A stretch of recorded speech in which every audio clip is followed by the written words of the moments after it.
Hi, my name is Gil Still, and this is my assignment for Module 1, How Safe and Equitable is Your District? So, just introducing myself and a little bit about me. So, I've been married to my wife, Ashley, for 3 years now. One thing that we really enjoy doing together is attending Sporting KC soccer games in Kansas City. And we have two puppies. Their names are Zeus and Mewis, both named after soccer players. Educational experience. So I taught fourth grade for 8 years at Northwest Elementary here in Dodge City, Kansas. Currently, I'm an assistant principal athletic director at Dodge City Middle School, and I've been in this position for about 5 years. And I've been in education since I was 18 years old, starting off as a recess monitor, substitute, and just kind of para working my way up.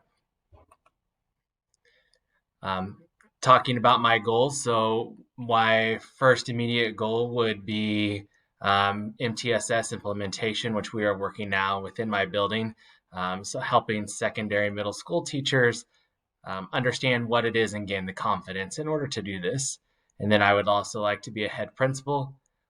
As far as district administrator, why I want to do that and why I'm currently enrolled in these courses is just because I want to gain more knowledge, have a positive influence, and really just the focus on the kids with any role that I've been in.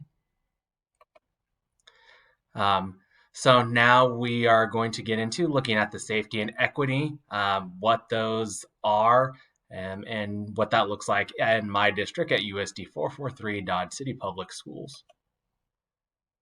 So looking at what is a safe school environment.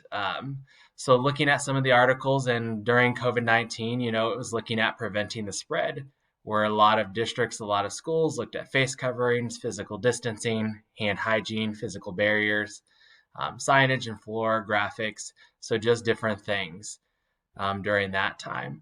So then just looking at overall what a safe school environment looks like, looking at having big airy windows that allow for clear views of the street, have plenty of natural light. So you're allowed to see what's going on. You're more aware of your environment instead of being unaware. Meditation rooms, so a calming area rooms, and koi ponds. Looking at natural inspired patterns on carpets and walls, shatter resistant or bulletproof glass, doors that lock from the inside, clear lines of sight to the front of the building, a physical environment that's comfortable, safe, secure, accessible, well illuminated, well ventilated, and just aesthetically pleasing. Also, an environment that's warm, friendly, and rewards learning so that students are comfortable and want to come to school. Promotes cooperation rather than competition. So having a safe school environment based off of these definitions, it benefits everyone. So it benefits the students, the staff, the community, all stakeholders. USD 443. So looking at the research and how it compares to what we're doing and how this is relevant to me. So USD 443, we are looking at fostering students' social, emotional, and academic needs. So looking at different environments, having calming areas, and doing different things like that. We are looking at having doors locked from the inside for safety and security reasons. Our district has been improving and utilizing and looking at the newest efforts based off of research that we can do to protect our students and staff in the district. Looking at having a physical environment that is comfortable, safe, secure, accessible, well illuminated and ventilated and aesthetically pleasing. So as we're adding additions on, we are looking at that in order to be up to date and being able to create the collaboration. Something I do believe that we need to improve on is looking at shatter resistant or bulletproof glass, and looking at the front entrances and where offices and secretaries are located. Clear lines of sight to the front of the building. So just being able to have that at all buildings, some do, and with cameras that does help. Looking at having all doors locked from the inside. So we are looking at doing that, and to where now every classroom in the district does have a lock that they can be able to barricade themselves in the classroom if need be. And having more window space that allows for the clear views for us to be aware of what's going on. Um, Further implications for me as a future district leader is just being able to look at the social, emotional, and academic needs of students. In order to do that, we need to look at the safety and security, and just looking at the continuous research and what some districts are doing or what technologies are out there in order to help keep all of our stakeholders that come within our building safe. How do architects plan to design educational equity? So, what is this?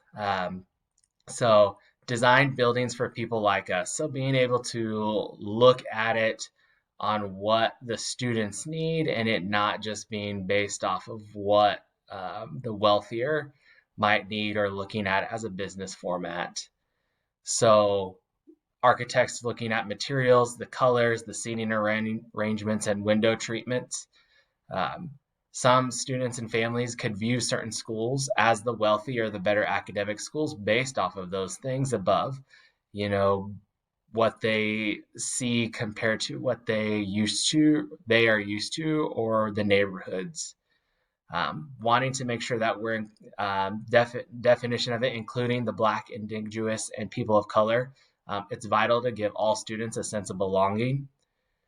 It's an intentional focus on designing learning spaces that feel safe and engaging for everyone. Analyzing the biases, so understanding the background and uncover biases with local involvement.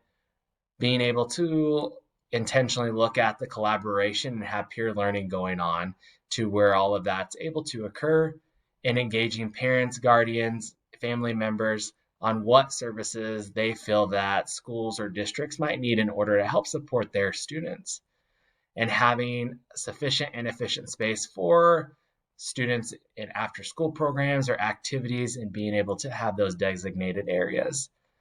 And this as well, it benefits the student, staff, and community, just overall every stakeholder that comes into our building.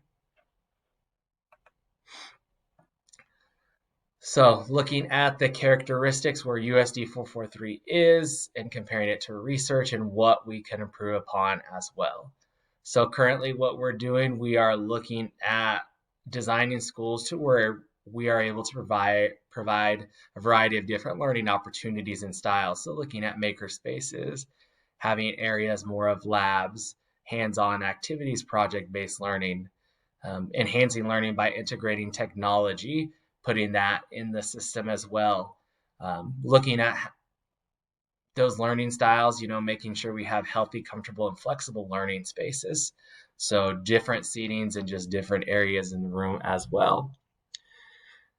Currently examining the current spaces assumptions for a school and analyzing how they may not be serving the whole population. So being able to look at and adjust as we need to. And then having sufficient space for after school care and activities for students. That is something our district definitely looks at doing to help support our families.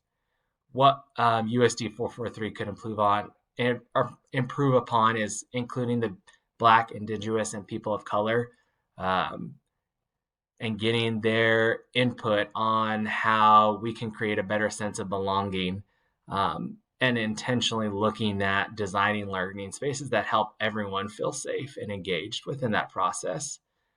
And then looking at architects or within our own administration, understanding the background and biases that we have with local involvement, so parents, community members, and everyone else. So the CLL 5.2 correlation, what are our current district leaders doing to effectively collaborate and communicate with diverse families? Right now, currently the Executive Director of Business and Finance collaborates with building administrators. So doing walkthroughs with building administrators, looking at the safety and security, also looking at the learning spaces and how we can more effectively utilize them, and looking at the budget. Within that addition, at administrative council meetings, we are having those conversations that we had with the Director of Business and Finances, but with our upper administration as well, and just talking overall as a district, what our goals are and how we're trying to improve. Looking at the safety and security, we have a safety and security director that collaborates with the PD, so our police department, and looking at what we can do to improve that, whether it's communication with families or different devices or different plans in case of a crisis. What would I do differently? I would look at having shatter resistant or bulletproof glass just in different locations where there's access within the building, making sure that each building in the district has clear lines of sight to the front of the building. And then really like to engage parents to figure out what services they think our campuses might need in Dodge City to better support their students. That is one huge thing I think we are trying to do as a USD 443, but we talk about it a lot, but there are not many action steps. So why do I want to do those things a little bit differently? Just focusing on student safety and well-being being the first and foremost, and because we as USD 443 focus on that and improving parent engagement as well. And then these are my references. Thank you.